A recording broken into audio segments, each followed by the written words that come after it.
జగన్‌కి సంబంధించి ఏదైతే తాజాగా ఒక రచ్చ ప్రారంభమైనటువంటి అంశం తెలుగుదేశం ఆరోపించిన అంశం. ఇంతకుముందు ఒక వీడియో కూడా ప్రస్తావించాం.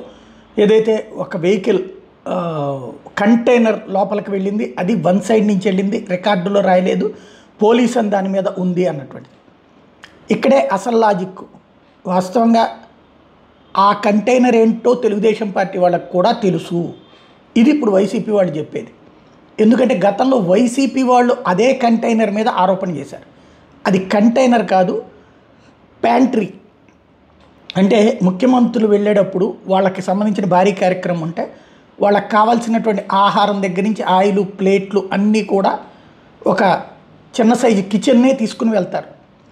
ఆ ప్యాంట్రీ వెహికల్ గతంలో నంద్యాల ఎలక్షన్స్ అప్పుడు దాని మీద వైసీపీ ఆరోపణ చేస్తే ఆ వెహికల్ తెరిచి చూపించారు, అందులో ఏమున్నాయి, అది డబ్బులు కట్టలు పట్టుకుని వచ్చారని వైసీపీ వాళ్ళు ఆనాడు ఆరోపించారు. అప్పుడు ఓపెన్ చేసి చూపించారు. అప్పుడు పత్రికలు లేకపోతే వాళ్ళకి సంబంధించిన మీడియా హైలైట్ చేసి, ఇప్పుడు వాళ్ళు సేమ్ రివర్స్లో ఇదే జగన్ అదే పని చేశాడు అన్నటువంటి ఆరోపణ అదే వెహికల్ మీద చేసుకొచ్చారు. అదేం కాదని చూపెట్టేందుకోసం వాళ్ళు ఇప్పుడు ఆధారాలు, ఆ వెహికల్ ఏంటి అంటే పోలీస్ డిపార్ట్మెంట్ చూపించేటటువంటి ఆధారాలు, అట్లాగే ఆ వెహికల్ అప్పట్లో తీసినటువంటి విజువల్ ఏదైతే ప్యాంట్రీ కార్ అన్నటువంటి దానికి సంబంధించినటువంటి ఆధారం ఇది. ఇందులో అప్పట్లో తీసినటువంటి వెహికల్కి సంబంధించినటువంటి దృశ్యాలు ఇప్పుడు హైలైట్ అవుతోంది. ఏదైతే అందులో ప్లేట్లు, గిన్నెలు, తెపాళాలు ఇవన్నీ ఉంటాయి. అట్లాగే చిన్న సైజు పొయ్య, స్పూన్స్ దగ్గర నుంచి అన్నీ ఉంటాయి అన్నమాట.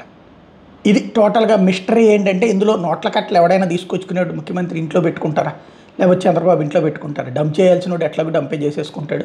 ఆల్రెడీ ఎప్పుడో చేరిపోయినాయి నియోజకవర్గాలకి.